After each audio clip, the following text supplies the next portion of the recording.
And it's a beautiful emotion. And you can actually take advantage of that emotion. You can actually take advantage of that emotion. And I want to explain that before we begin reading. So one of the meanings of the holy name given by Srila Prabhupada, I think he only gave this meaning once, is Krishna, please accept me. And in a lecture, Prabhupada said, we don't even have a right to ask Krishna to accept us. And it was like,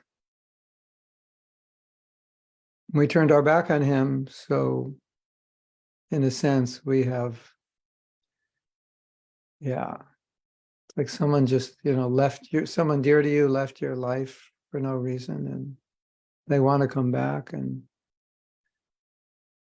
there's a song like that. You have no right, something like that. I don't know the lyrics. But so anyway, Prabhupada said, we have no right. It's not that Krishna doesn't want to accept us, but from the point of view of a devotee, he said, we have no right. But he gave us this meaning of the Maha Mantra, Krishna, please accept me. So it's definitely a desire of a devotee, obviously, to be accepted in a relationship with Krishna. So during the japa retreats, we talk about this a lot, and we talk about the mentality of leaving Krishna, turning our back on Krishna, and how that hurts, not only hurts us, it hurts Krishna, and how we've done so many things in defiance of that love that Krishna is giving us, defiance of him. And now we realize that that was a huge mistake, and then we want to be accepted by Krishna. So we come very humbly to Krishna and say, please accept me.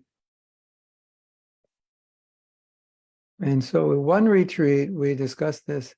I don't exactly know what I said, but that whole section of the japa retreat turned pretty much into a therapy section in which devotees were reflecting on how bad they are for having left Krishna. So that was more of a remorse than a separation. But there is aspects of separation in that, and those are aspects which we can access.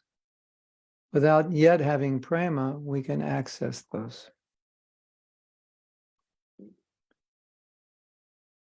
I want a relationship with Krishna. I don't, in a sense, even though Krishna is offering it, in a sense, I don't deserve it. At least, technically speaking, I'm not qualified. So in that sense, I don't deserve the relationship. Not that Krishna won't offer it, but I don't deserve it. And so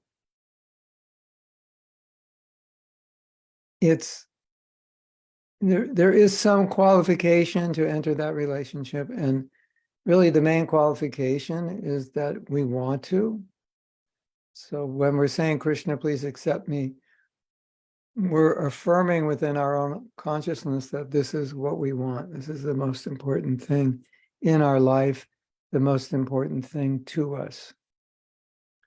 And we're not, when we say, Krishna, please accept me, we're not taking it for granted that automatically he will, but we're asking for mercy. And so that's a kind of separation which we can relate to, that I'm separated because of my own misdoing, and I want to reconnect. So I'm feeling, we are feeling the pain of separation, but we're feeling the pangs of material existence. That's the pain of separation we're feeling. We're not feeling the ecstasy of Krishna consciousness. That's what we're talking about. But I just wanted to relate to, this is a kind of separation in which we being separated from Krishna, feel the pangs of material existence. And then as we suffer in the material world, especially if things become very difficult, then you could say the pangs of separation, the pain of separation is felt more strongly, not because we're feeling the separation that the gopis are feeling, but we're experiencing the pain of our misdoings. Like, let's say, for example, in a relationship, if you mistreat someone and then they leave you, you're feeling the pangs of separation, but it's not the pang, it's not the same as if you're in a relationship and you're apart for some reason, but you don't want to be apart. Where in this case, your partner says, go away, I don't want to see you.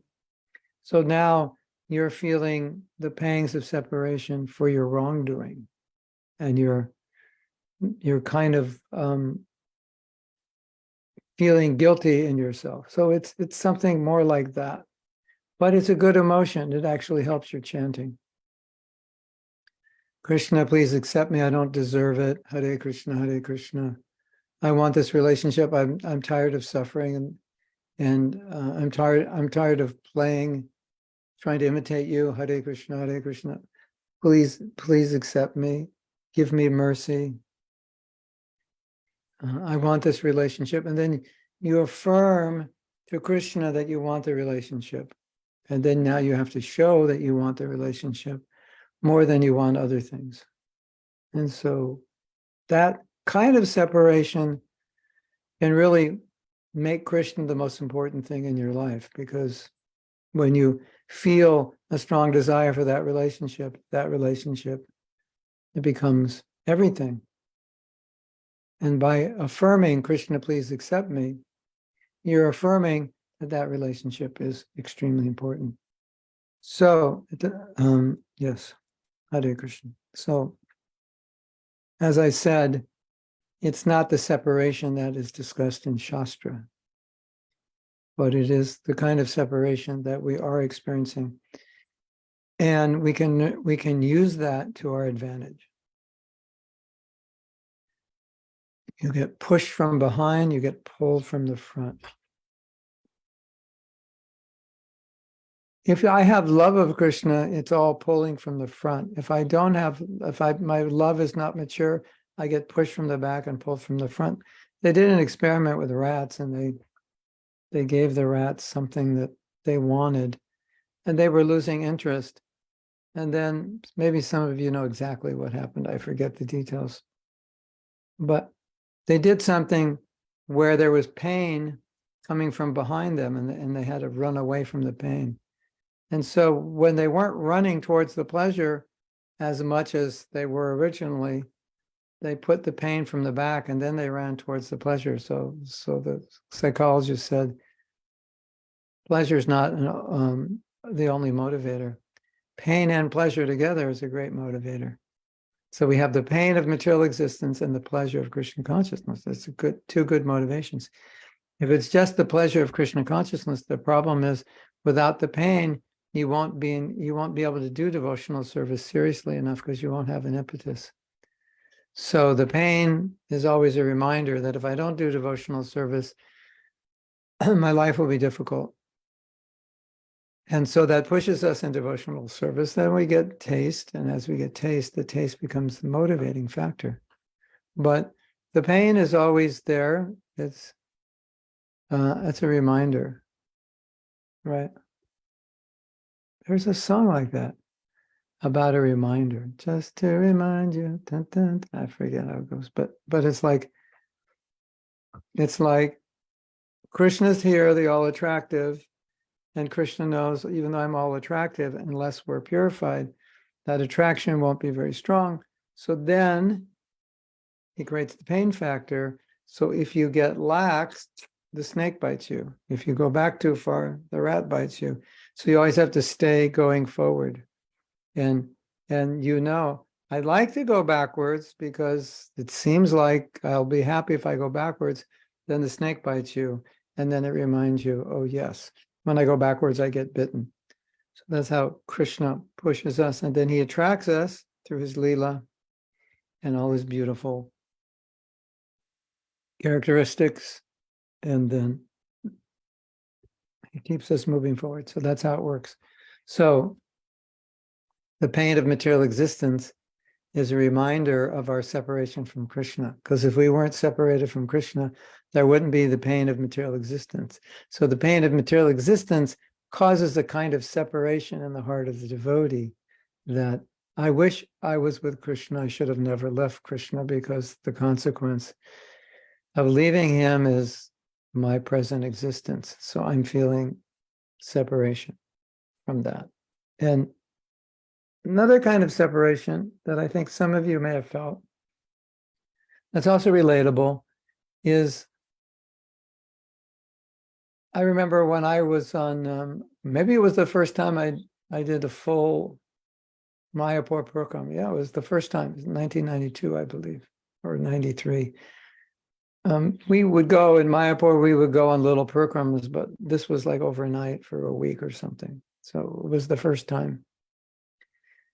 And we would go to the different tirthas, and then we would hear the leelas, what Mahaprabhu was doing. And it's quite relatable, because it's Mahaprabhu's coming as a bhakta, and we're bhaktas, and he's setting an example, and he's basically doing what we do, hearing and chanting.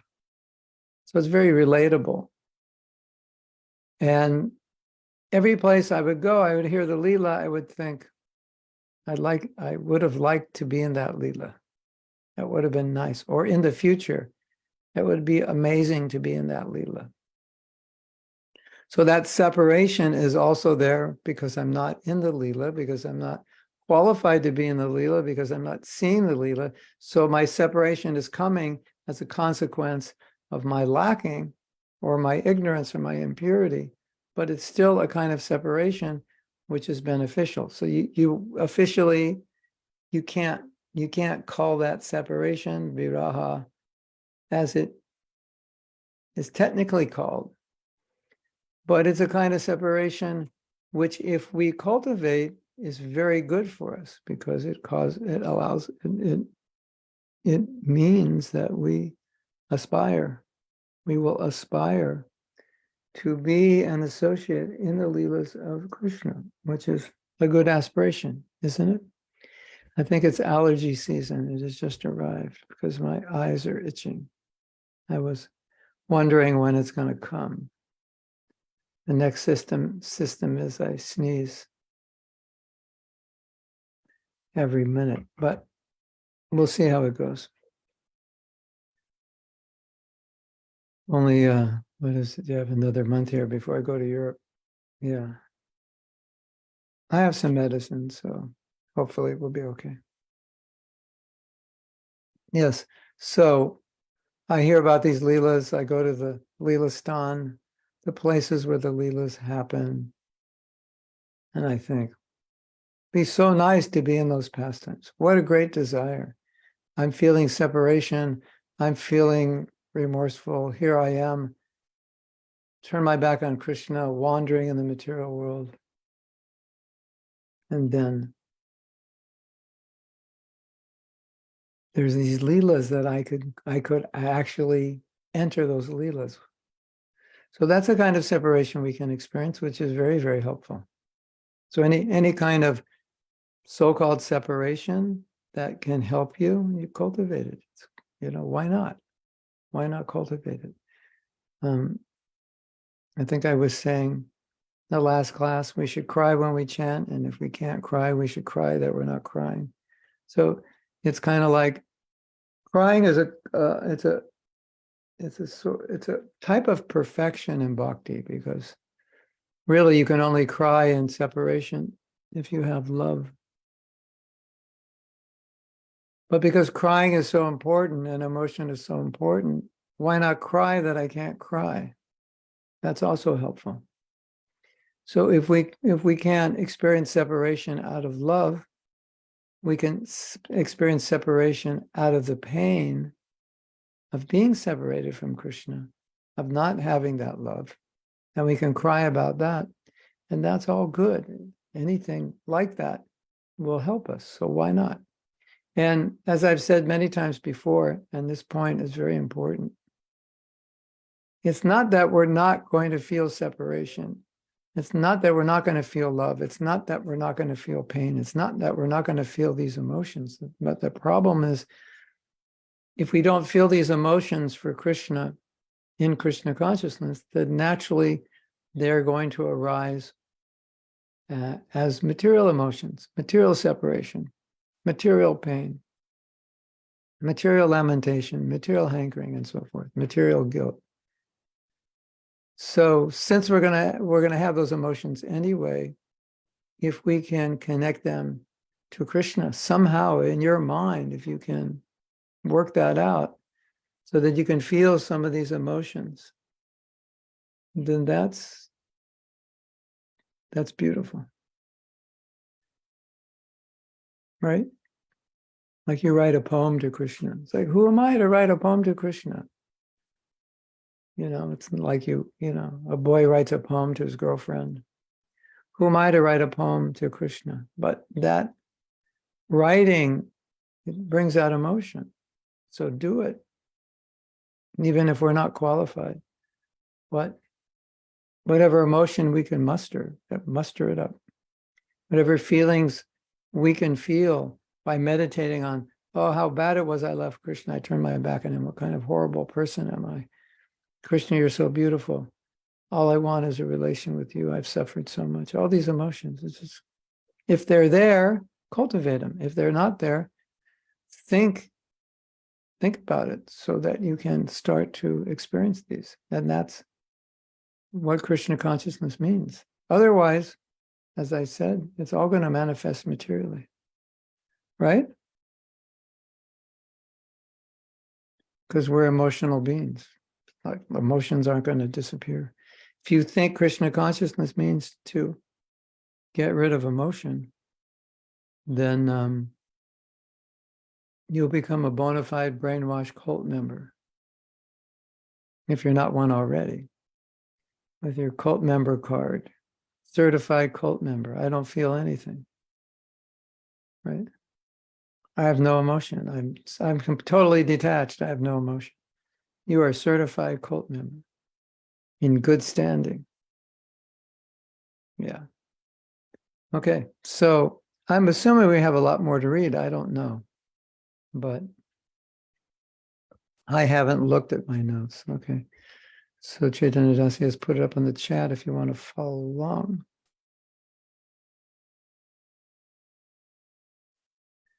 This is 1967, so this is very early on, just when they're founding New Vrindavan. Regarding separation, you may know that I am also feeling, should be separation, or yeah. It is all Krishna's design that we cannot separate. Something in the transcendental field, the feeling of separation is, I have to fill in some of these words here. So we can say yes, or Prabhupada saying, Hayagriva is feeling separation, so Prabhupada says, I'm also feeling. So it obviously means he's feeling this also separation from his disciples. And then he says it's Krishna's design. This is not clear that we cannot separate because they are separated. So I think what is meant, this is Krishna has designed things in a way in this world. We will be separated, but it will actually help us, or potentially it can be of great benefit if we know how to take separation in the proper way. This morning I was chanting japa in the temple. They have pictures of Prabhupada, and I was kind of captivated by those pictures. And it's interesting for me to look at those pictures because I was at many of those places, and I know many of those devotees, or I knew many of those devotees. So when I look at pictures of Prabhupada, I'm also looking at all the devotees. Who's there? Who's there? Do I remember them?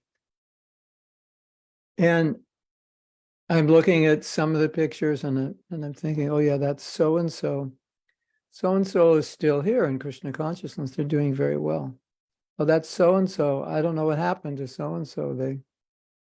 I haven't seen them in 30 years or 20 or 40 or 50. And so then I was thinking,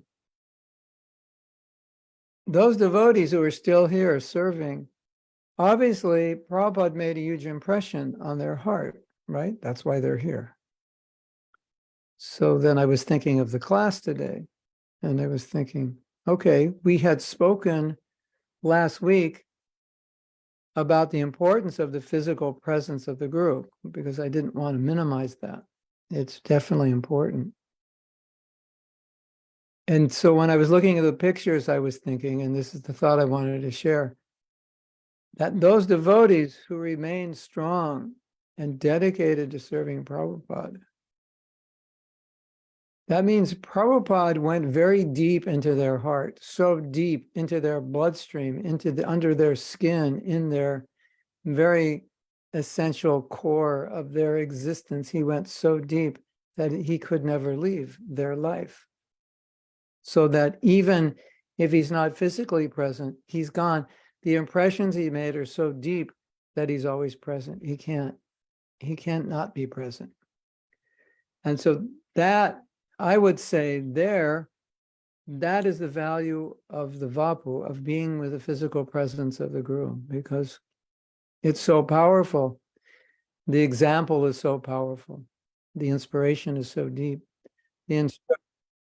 The instruction so clear. So when we get that Vapu, if we can take it, that personal association, if we can take it deeply into our heart and allow it to make a huge impression, that impression can keep us going our entire life. And then once he's in our heart, or any devotee is in your heart, they'll always remain there, and you'll always feel obligated to serve their instructions.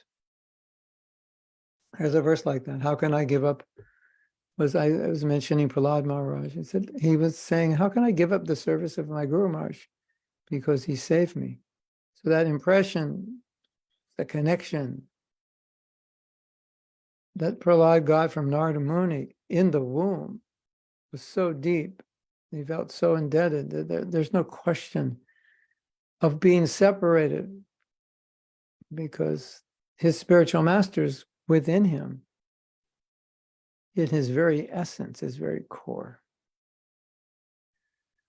So we don't want to minimize the personal association, but if the personal association is not taken deeply, if it doesn't impress one so much that one always remembers their guru, those instructions, and it motivates them and it keeps them connected to Krishna consciousness, then the personal association, we weren't getting the full benefit from it.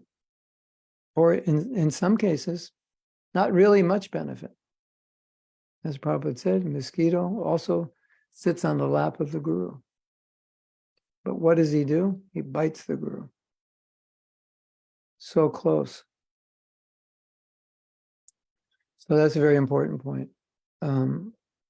So Prabhupada goes on to say,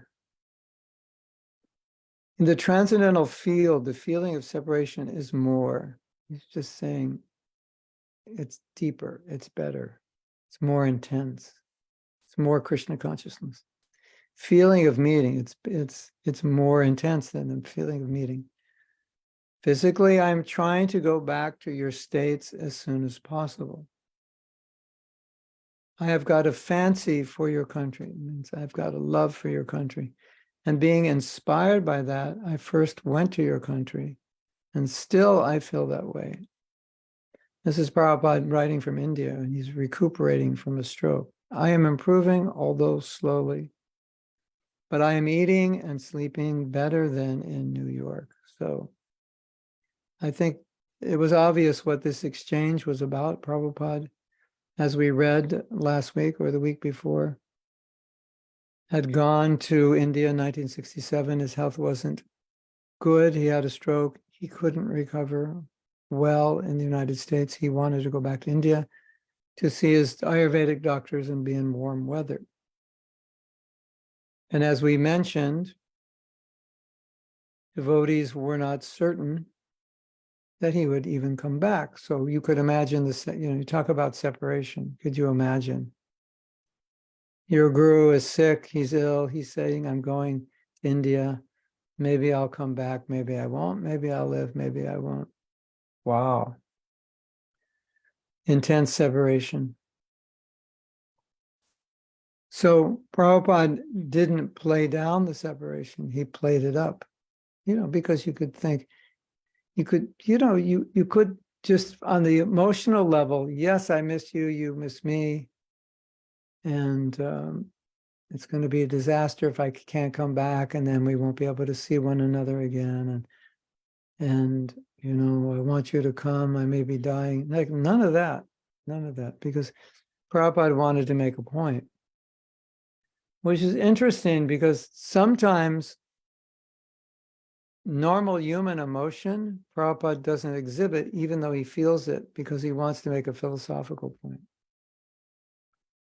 So if you ever see Prabhupada acting in a certain way, and you might think, wow, how come he said that? That seems insensitive, or it seems like almost not human that he didn't respond in a certain way to this situation.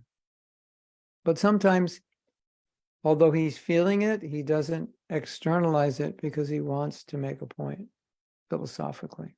And that's what you have in this letter. Prabhupada is feeling, he mentions it, but he doesn't really go there with the letter of how much he's feeling separation. I understand how much you're feeling. It must be very painful. I'm doing my best to heal myself so I can come back. He's not going there at all. Although he's feeling that, he's thinking that, but he's keeping it philosophical, which he has done often. So it's just something to keep in your mind, that sometimes Prabhupada as the guru wants to keep things philosophical, and therefore doesn't respond as you might think he would or people ordinarily would, and it can even look insensitive, right?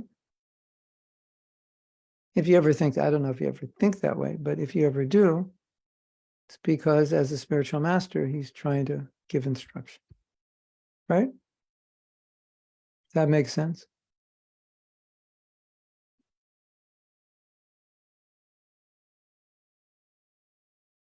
Yeah. Mm.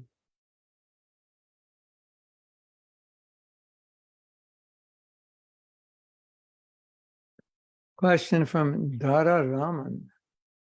How do we understand that we are on the right track? So many times we observe that internally, a lot of cleansing is still to be done. Yes. Well, if you stop cleansing, then what happens? This question that's being asked here, I get many questions which are similar to this question, which is, does it actually work? How long does it take? Will I reach the goal? It seems so slow.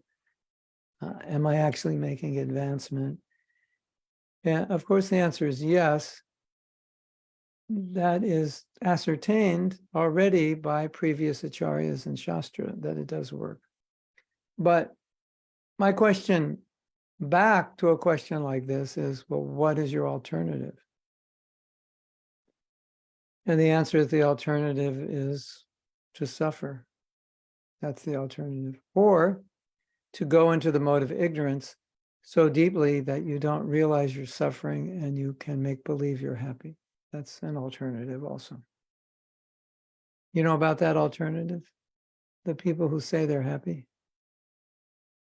Yeah, so, the world is such that if you can go into ignorance, you can be happy. And if you can go into enlightenment, you can be happy. But in between,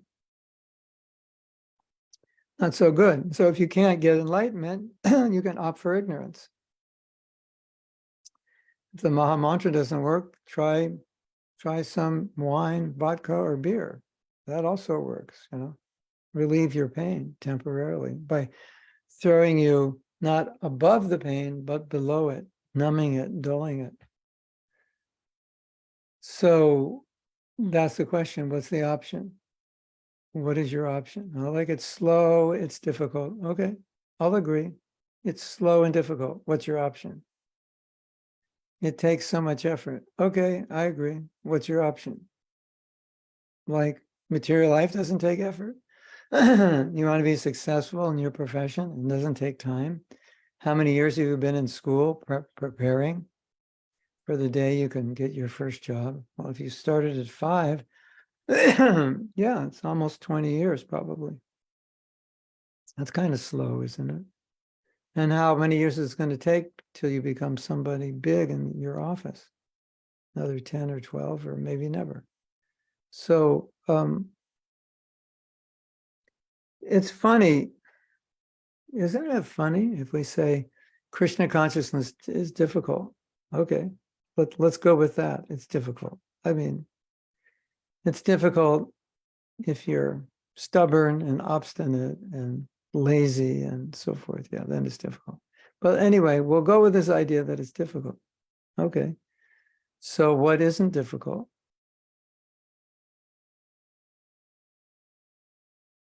So now you have your choice of varieties of difficult things. So, okay, I'm either going to do this difficult thing or that difficult thing. Have you ever been on the street early in the morning and see how many people are going to work at like 5:30? Yeah, right. I think that's more difficult. I mean, you might go to Mangalartik at 4:30, but you're not driving to an office through tons of traffic to sit in front of a computer for 8 hours. So we acknowledge difficulty is there. And so we ask the question, so if you're going to have to do something difficult, so what's the result of your difficulty? Here's another answer to the question, or to the point that it's difficult. You want to achieve something great, and you come to me and you say it's difficult. And you know what my answer is? So what's your point? Like, what, you want to give it up because it's difficult? Hey, Hari Bhakti, there's a treasure under the basement in your house. If you dig down in the ground, there's a treasure worth 50 billion. Hari Bhakti says, yeah, but it's going to be difficult to get it out. And I say, so, like, what are you saying? So you have this treasure of bhakti. Yeah, I know, but it's difficult. So it's a treasure. So what if it's difficult? What do you think? It's not worth it? What, you got something else that's more valuable? Like that. So that's the answer. Yes, Scarlett. You have a comment or a question? Discussion point? Hare Krishna, and thank you for the wonderful class. I have a question. I must first say something, give some scenario for to come to the question. We say, for instance, there is a person who didn't have any idea about Krishna consciousness, didn't know anything about it until very, very, very late in life. During that time, struggle a lot, but find finally right path and believe in it. But believe in it in that kind that I do what it's required of me to follow the I will do it, but then do it with this kind of feeling. But then I think like that. I don't know how to feel that way. I know that is right. I believe that is right. But to feel a certain feeling, to do it with that certain feeling, that is, I wonder, how can I do that with this feeling? How can I create that feeling within me? Yeah, You right. understand what I mean? How can I feel what I don't feel? Something like that. I try, for instance, I respect the police, I respect the government, I try to be law abiding, but I don't love them.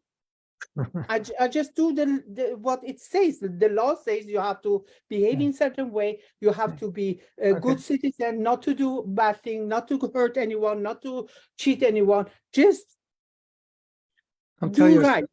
I'll tell you a story. But it doesn't mean that I love them. I just respect the law. You know Yeah. what I mean? Yeah. All right, I'll tell you a story. Many things can be said. It's a good question.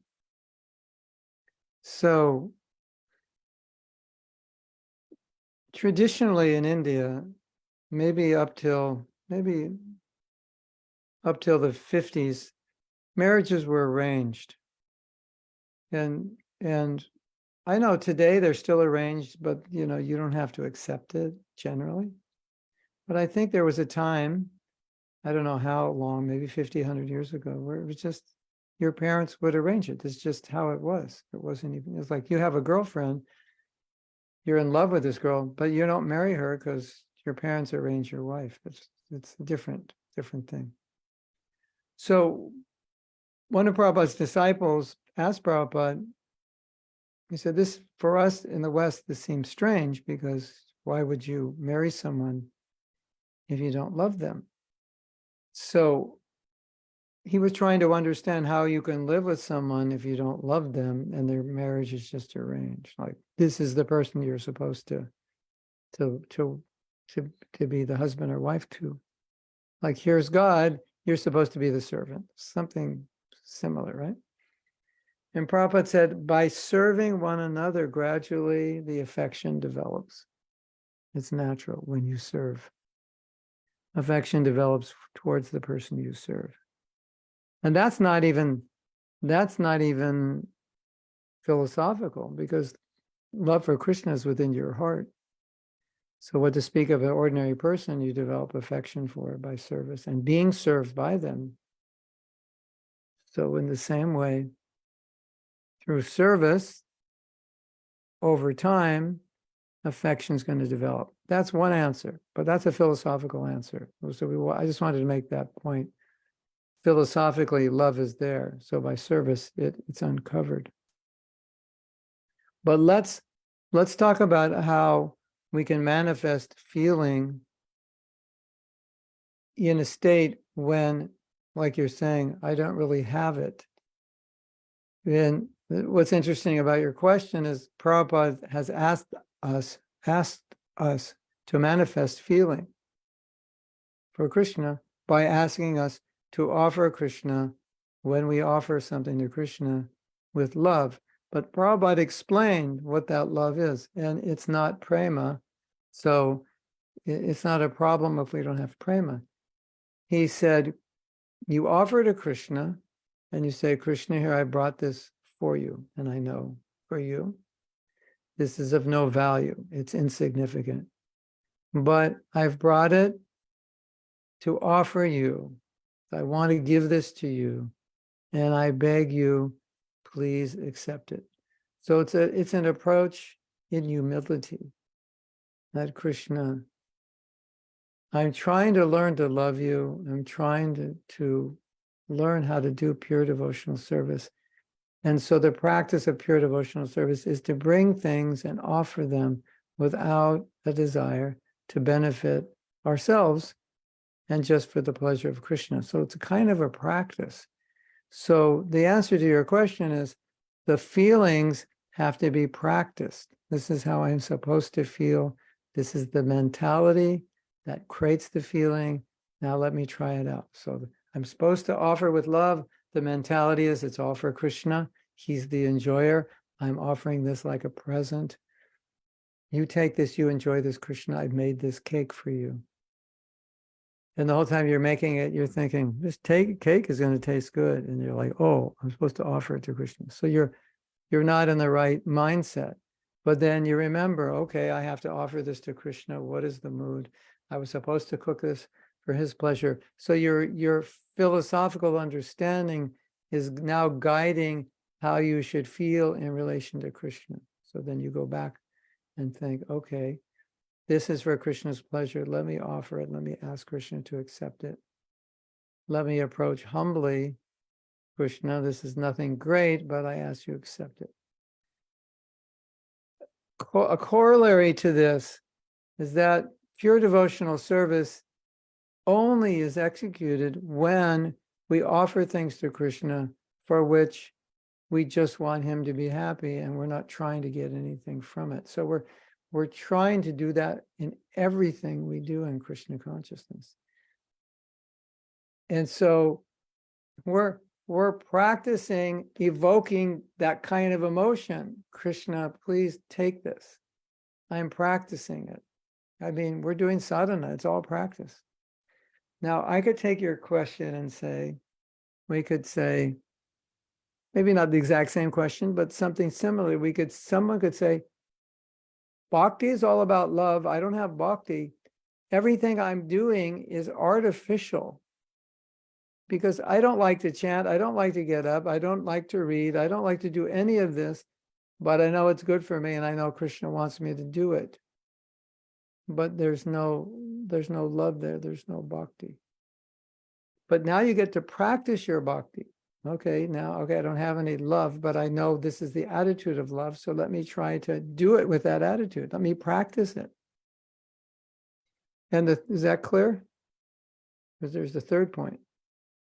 The third point, which is really beautiful, is that the fact that you make the effort to do bhakti, no matter how imperfect it is, that's your love.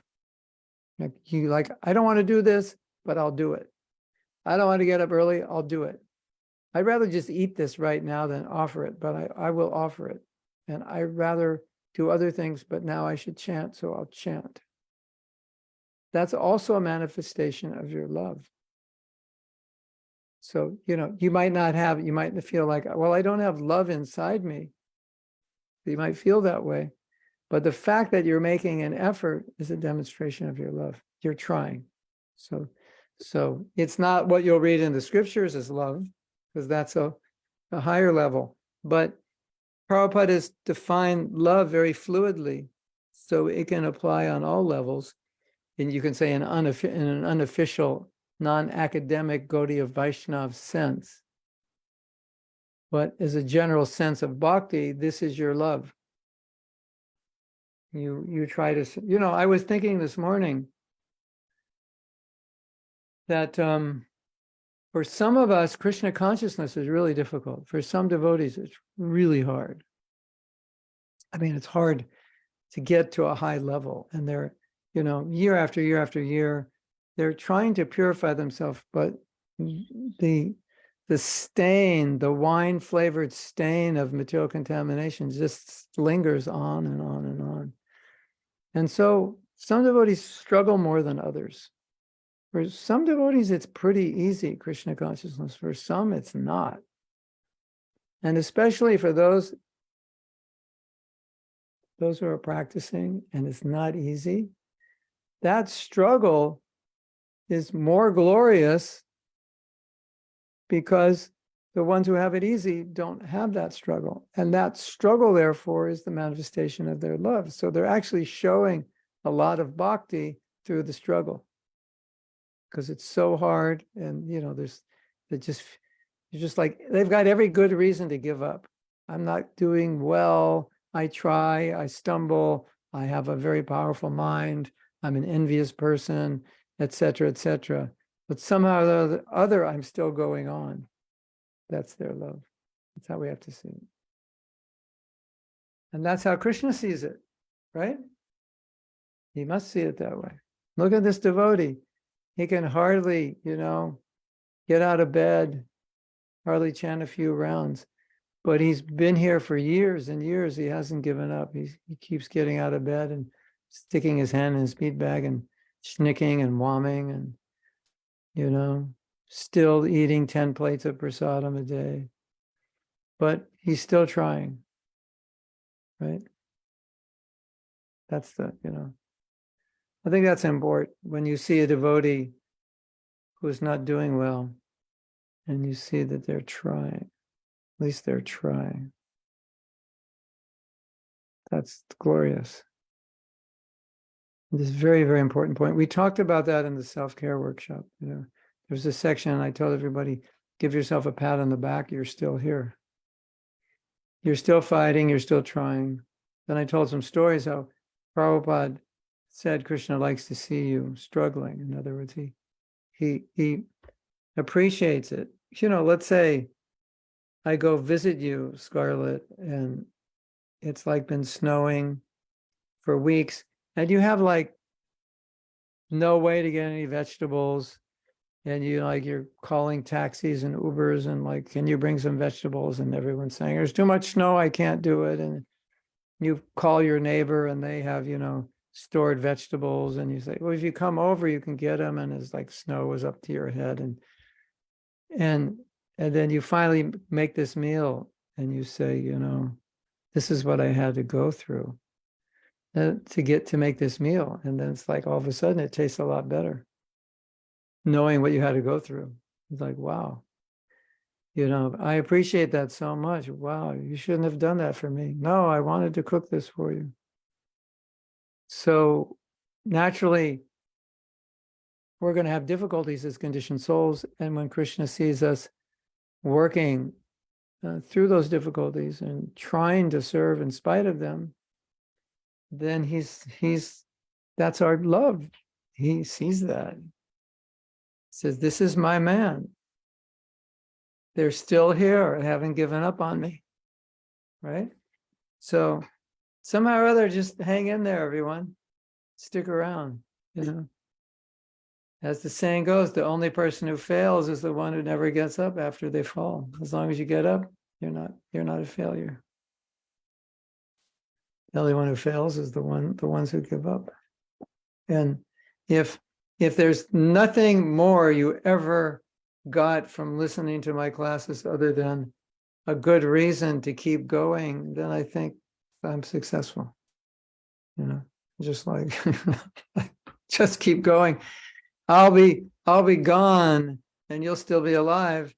And if you keep going, that's like, oh, because of me, you're going. Well, I did my service to you. That's like, he convinced me that I should keep going. That is worth it, despite however difficulty there is. And so I'm going to do it because there is no alternative. And he gave me so many good instructions how to do it. And I'll figure, oh, that's good. My life was a success. I convinced somebody to not give up Krishna's lotus feet. Right? I mean, that's all any spiritual master wants for their disciples, right? Is that they continue in bhakti. You have to get a million instructions to convince yourself to continue in bhakti. But if you can do it, then your guru is successful. He made some impression that it's worth struggling no matter what. I was listening to a talk by a lady who did, I think she did her dissertation in self-compassion. And she said something interesting. She said, one of the ways that you pacify yourself during difficulty is, and this might sound funny to you, but it's been studied, is that you remember that the suffering you're going through, everyone's going through it. If not today, then they went through it last week. If not today, they'll go through it next week. It's just human suffering. You lost a loved one. Well, who hasn't or who will not lose a loved one? Everybody, right? You got sick. Is there anybody who didn't get sick? You're having some relationship issue. Do you know anybody who didn't? So by remembering that this suffering is part of the human condition, we're able to continue in the face of difficulty. So I just wanted to equate this to our situation in bhakti. You're thinking, I'm having difficulty. You're the only one? Oh, I didn't know you were the only one. Really? You're the only one having difficulty? Nobody else is? Everyone? And you're saying, yeah, it was easy for everyone except me. You ever said that? Yeah. Prabhu, you don't know. If you knew what I was like, you would probably never want to talk to me again. Or else you would faint, or else you would throw up, or all three. And I'm not sure in what order that would happen, but you do all three. So everybody feels like that, right? So to know that we're all suffering with the same anarthas, the same struggles, maybe to different degrees, but we're all human, it's helpful. Because when you know that, then you think, okay, everybody's got to go through this struggle. I'm not supremely fallen. I thought I was like uniquely fallen. And why even try? I'm not uniquely fallen. I'm just one of 8 billion fallen people walking, or whatever it is now, 8 billion, 600 million, 700 million. India is kind of pushing China out of the way now. It's the biggest country in the world, or it will be soon. So knowing that is helpful. It just, if you think you're unique, you're not. You're not uniquely fallen. And the other thing, there were three things. Another thing they said was isolation. They said this is very harmful. So we need to talk about our problems. And you're thinking, why would anyone want to listen to my problems? Well, there are many compassionate devotees who want to help us, and we need to talk. It's just the process of bhakti is talking about whatever we need to talk about. So the more problems you have, the more you need to talk. And you will, if you do these things, you will gradually be able to better and better deal with whatever it is you have to deal with.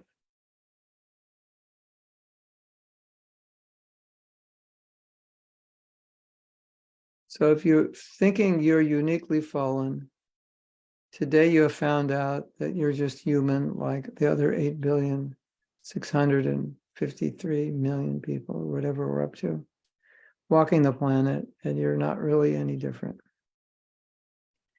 I'm sure you've all seen very advanced devotees acting very human from time to time, right? It's hard not to notice that because you don't expect it, right?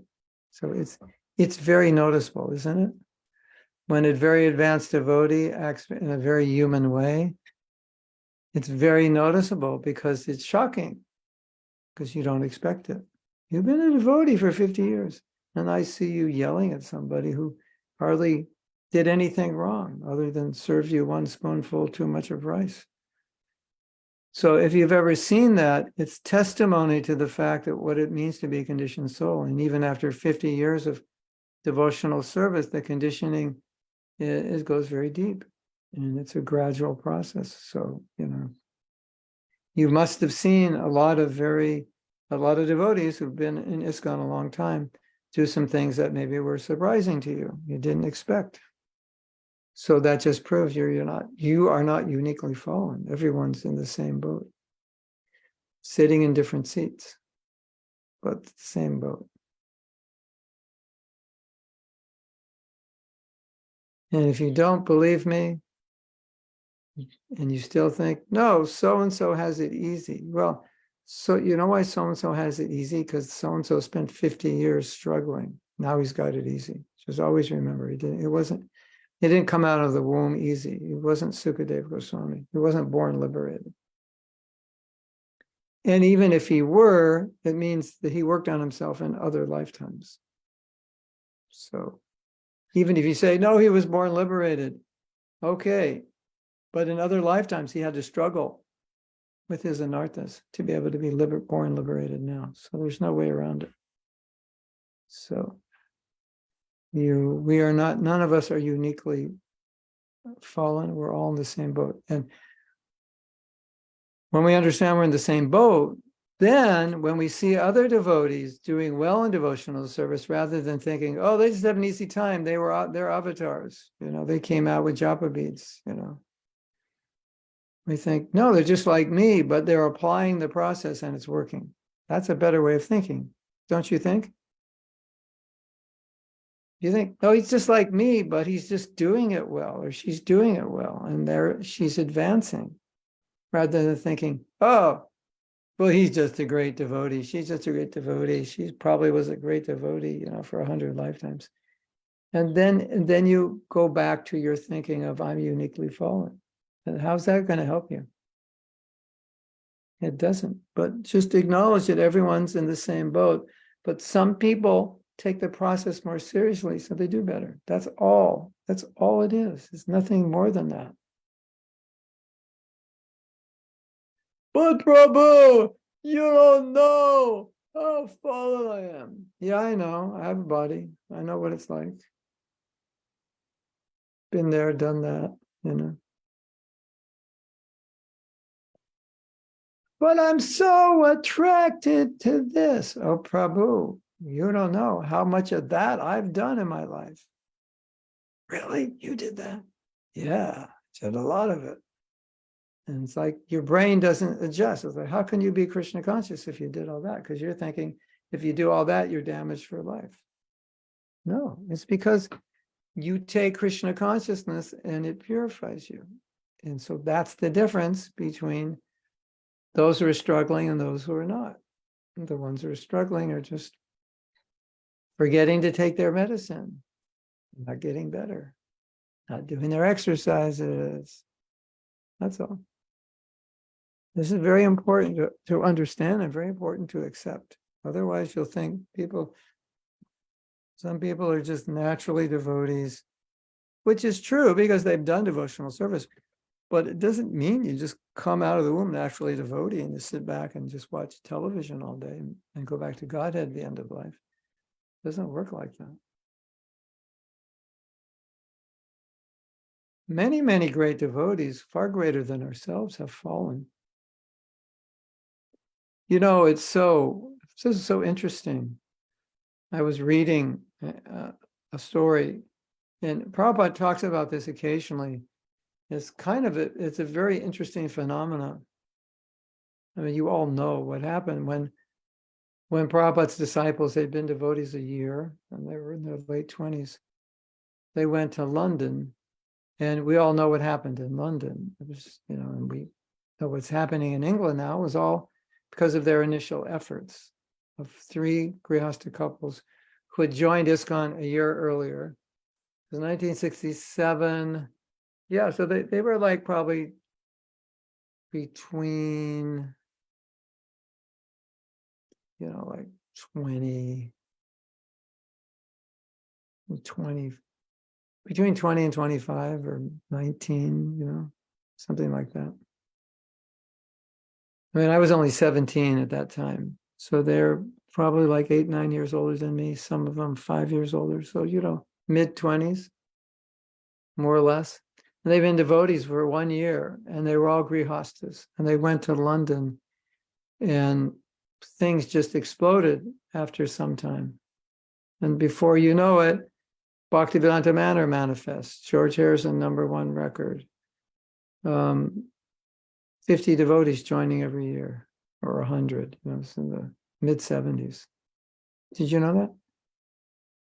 Like Anandita, there was a time, probably 76, 75, 76, where 4 new brahmacharis and 1 new van was going out every month, was being added to the Sankirtan party because they were making so many devotees. They're making so many devotees that they needed a new van for 4 men to go on book distribution, to travel around the UK.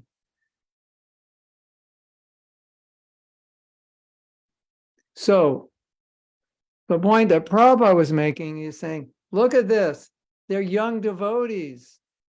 They're young people, my godbrothers, sannyasis, scholars, renunciates. They went to London and they couldn't do much. And look how much they did, right? So it just shows you, if you have the right process, you have the proper attitude and dedication and faith, look what you can do. You can be just ordinary. An ordinary hippie from San Francisco, then you can save London by following the order of your guru. So we should always remember that. In spite of all your struggles and in spite of your crazy mind and in spite of whatever else you think is blocking you, with some inspiration and dedication, you can go to some country and make the whole country, turn it upside down. You, little old you, Mr. or Mrs. Nobody, you could do that. Me? Who are you talking to? You talking to me? I can't do that. Not me. I can't. Yeah, that's the immediate response. I can't do that. What are you talking about? Yeah, you're right. You can't do it because you wouldn't try, because you don't believe you can. But if you did believe you can, and you took the process, you could.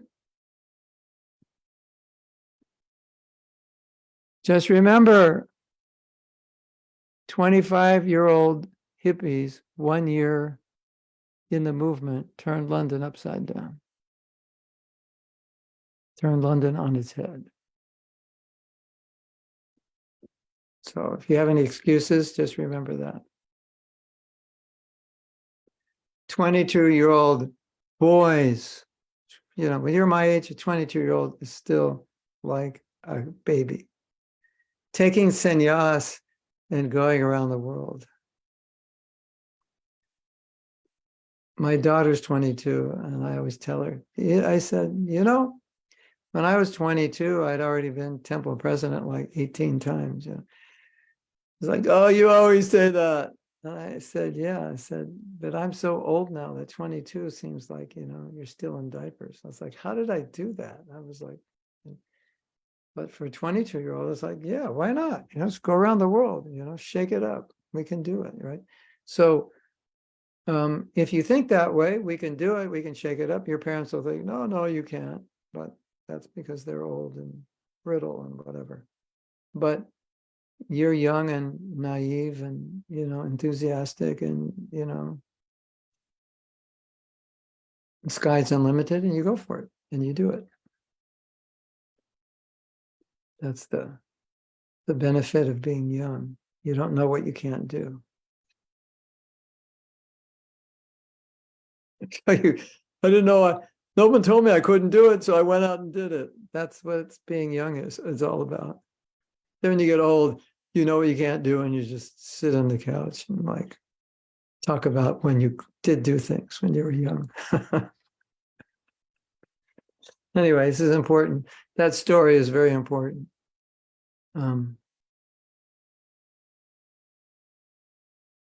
Okay. I have this question from Wednesday. There's no difference in Krishna and Krishna's name. How can we feel separation from him when we are chanting? Well,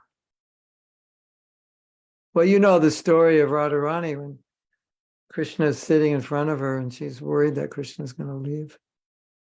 If you want to get esoteric, Hare Krishna, that's Radha and Krishna together, but Krishna, Krishna, there's no Radha there, and Hare Hare, there's no Krishna, so then there's separation.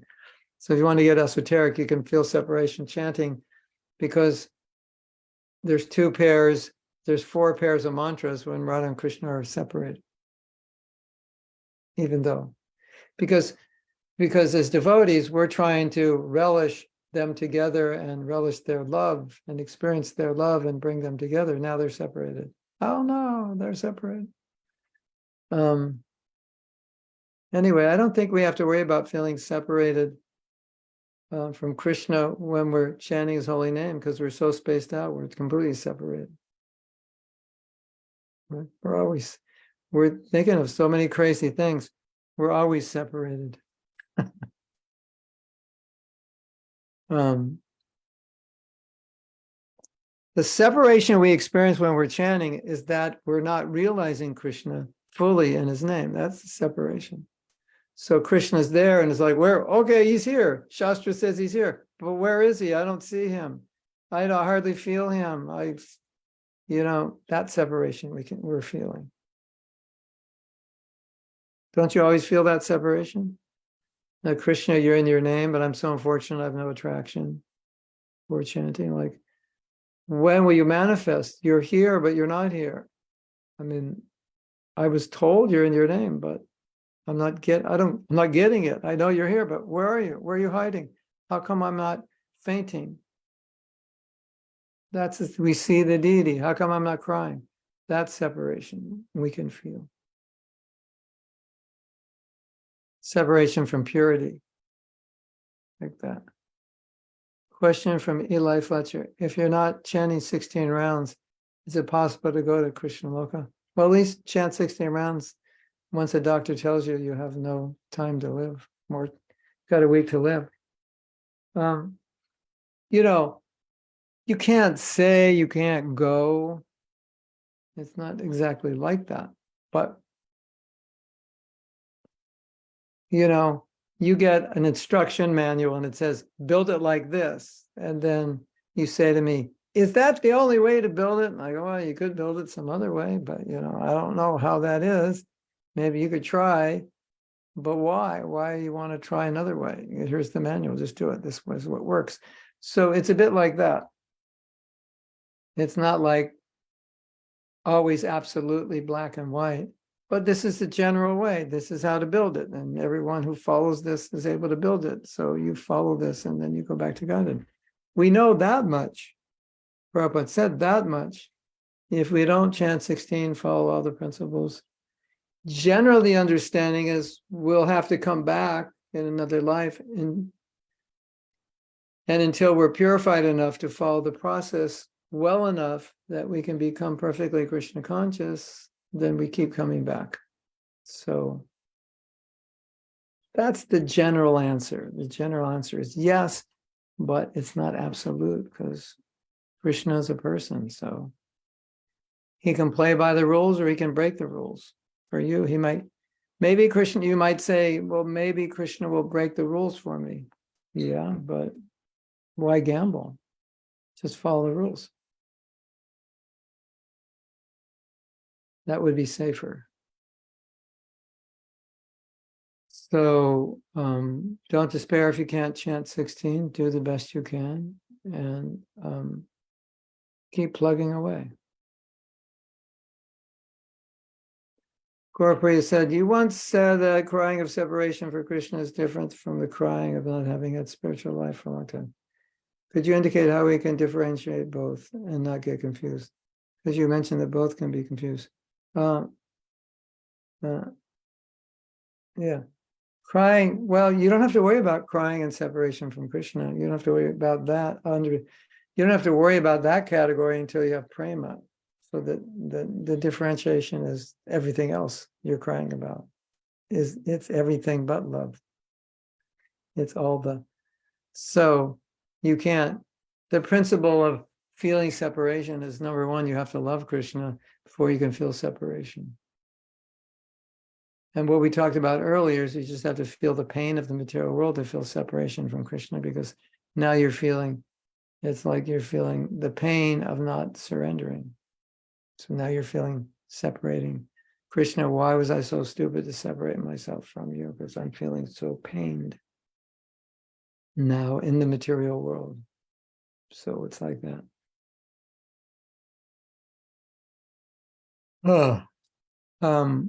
I have, if you want a visual of it, I have a relationship with Krishna.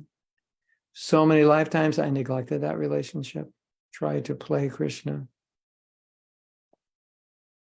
I suffered by that mentality. I neglected my relationship with Krishna. That's very powerful thought, isn't it? I just didn't care. That's the separation that we can feel. And the question is, how long are you going to remain separate? How long are we going to go on that way? That's the big question.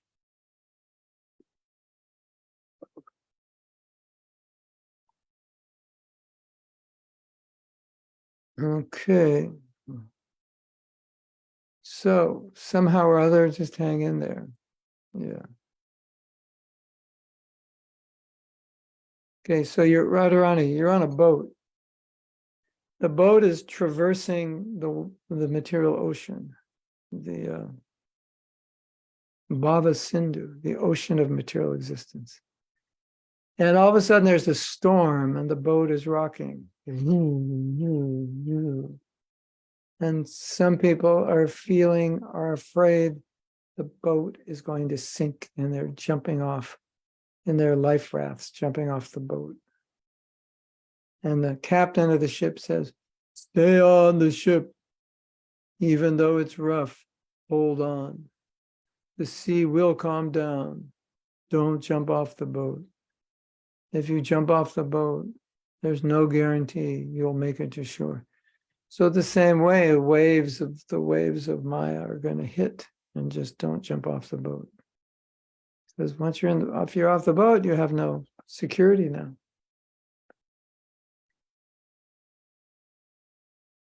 Hare Krishna, Gauranga,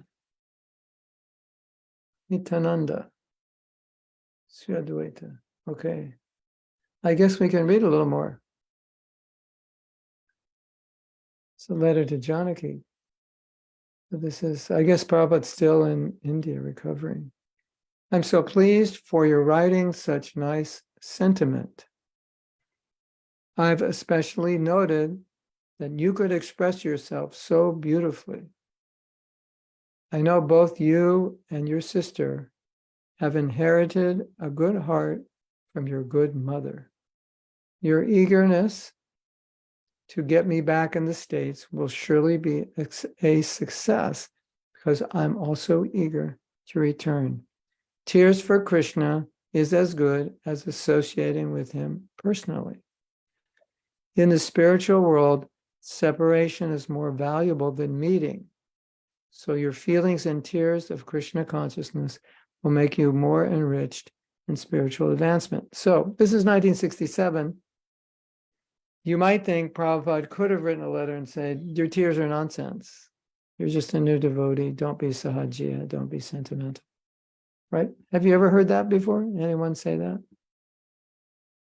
You know, these guys, sometimes, these are valid points, no doubt. I'm not saying they're not.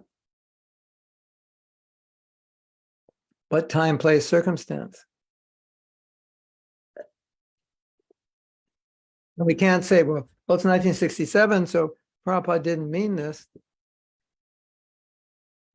Prabhupada is saying that if you can shed tears for Krishna, and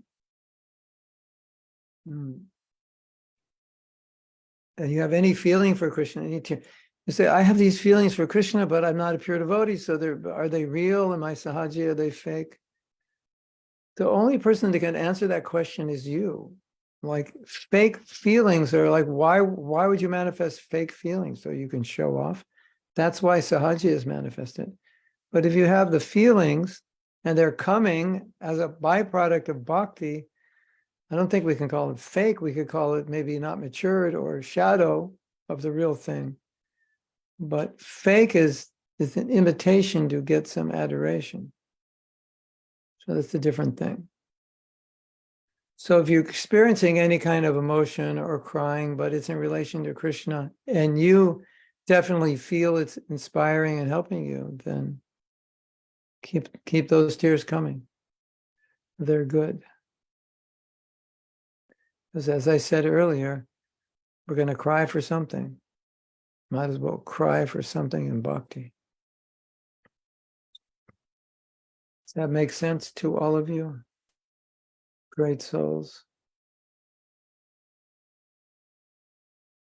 Great souls in the making, the Great Soul Factory. Yeah, maybe we can title these classes, The Great Soul Factory. It sounds like, oh, he's bragging about himself. No, I mean, I'm not saying it's a factory that's producing great souls. Oh, great souls. Okay, next letter. Is there a next one? How many more do we have? Lots? Lifetimes? Some more. Some Pleasure. more. Okay, we have some more.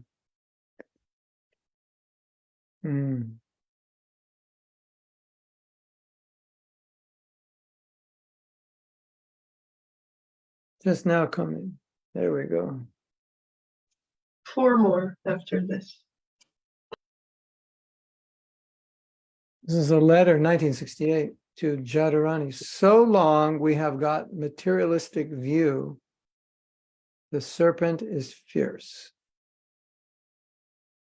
When Prahlad Maharaj saw Lord Nrsingadev, he was not at all afraid of the fearful feature of the Lord.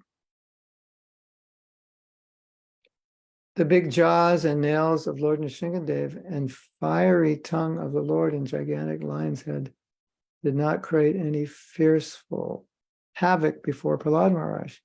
He said, "My dear Lord, I am not afraid of this, your fearful feature, but I am afraid of the repeated cycle of birth and death in the material existence." That instruction is very valuable. In our material existence, we are always in dangerous and fearful condition. I think he might mean fearful, but anyway. But by the spell of Maya, we do not take it very seriously.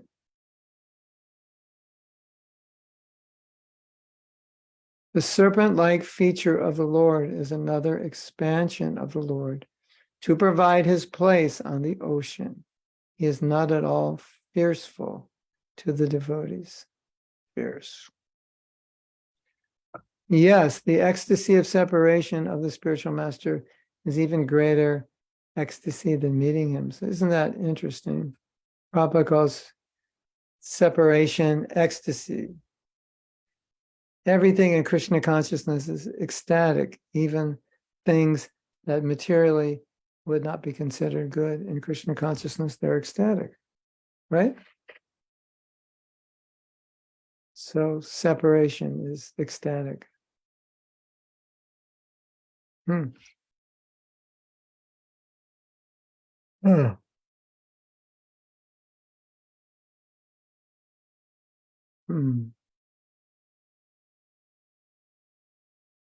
Like we were talking on Monday, don't be afraid of Krishna, be afraid of Maya.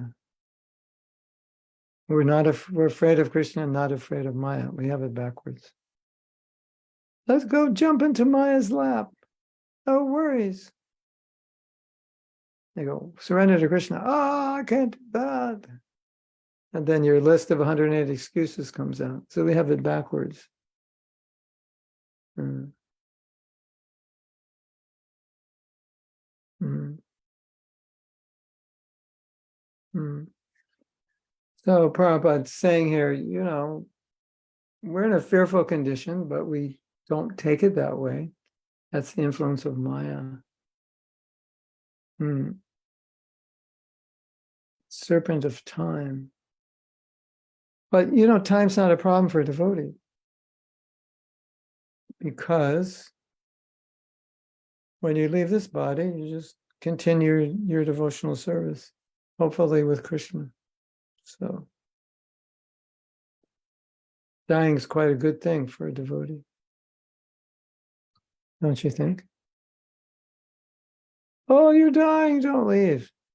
No, I'm happy to go. You guys are the ones who are going to suffer by sticking around here. You don't have to. I'm crying for you and you're crying for me. Why are you crying for me? I'm going back to Krishna. You're the ones staying here. I'm crying for you.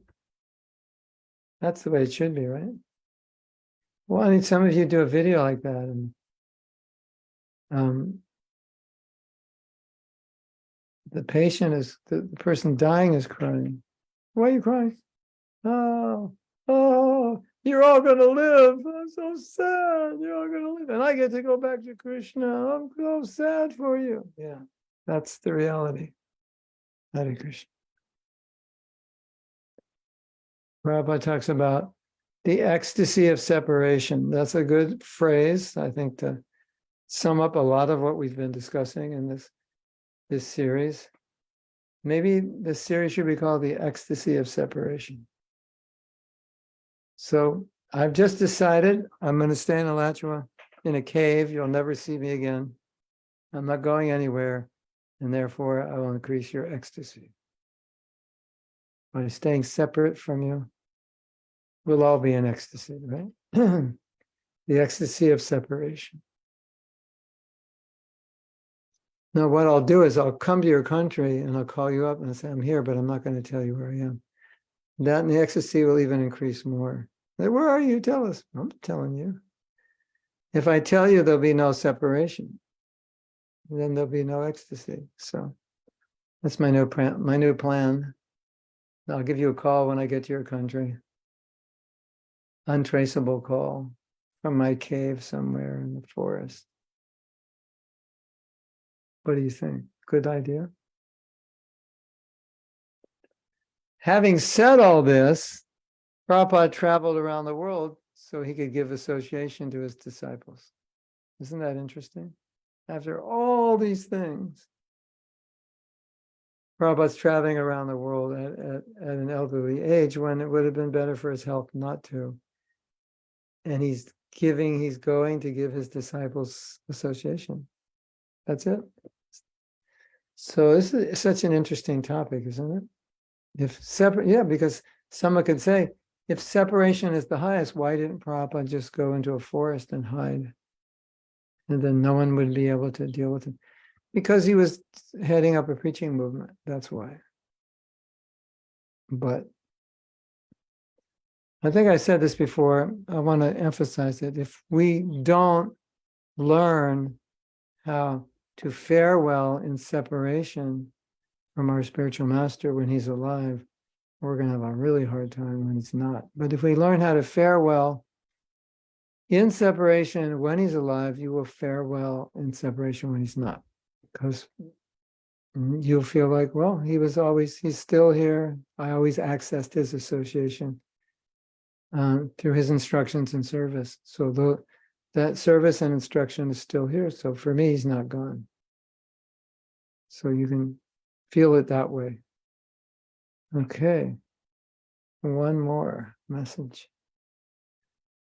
Radharani says, do advanced devotees share how far they have reached in their relationship with Krishna?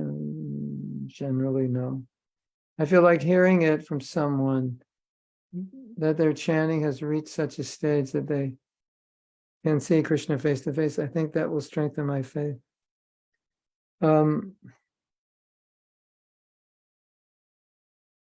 It is neither our philosophy nor our etiquette to talk about one's internal states. Maybe in confidence with a friend, but in general, no.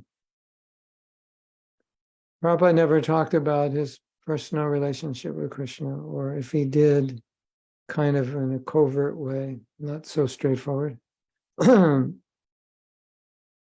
It's not something generally that we advertise, the devotees are meant to advertise.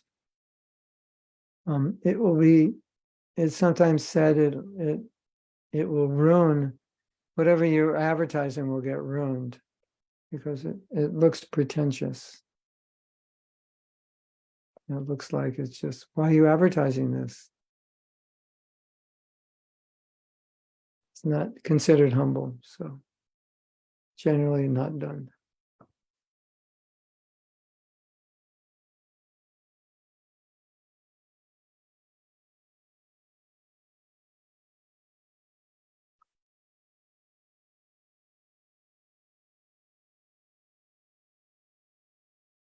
Hey, Prabhu. I mean, with friends, if you had a darshan of Krishna, you might want to tell one of your friends. But to advertise it in your latest newsletter, don't do it. Today I had darshan. What's Titi? No, Krishna came to my house. Like, why would you want to advertise that? To get recognized as the most advanced devotee. That's to prevent that pride. We refrain. Okay. Anything else?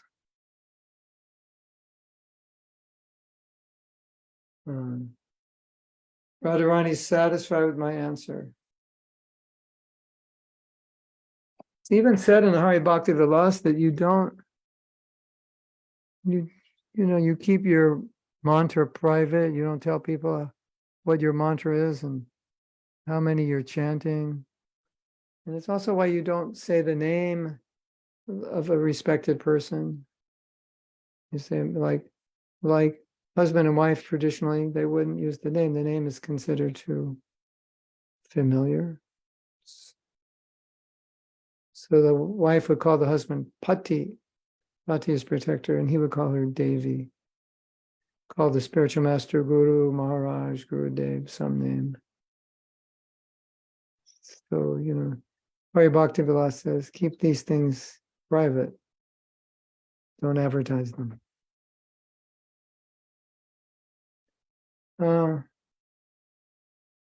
How can we meet you in Sadhu Sangha? When you see me, you walk up to me and you say, I am Kavita from Delaware. And I'll say, I knew that. I don't know what's going to be going on in Sadhu Sangha, but I know on Sunday we're going to have a Russian Vyasa Puja in the morning, so I won't be there in the morning. Monday morning, I'm going to give class. I'm going to try to give class from there. So, and then after lunch, after eating tons of prasadam, I don't know where I'll be, but I'll be around. Hare Krishna. 2,700 devotees. Sadhu Sangha. Hare Krishna. Okay, so we can officially end class. And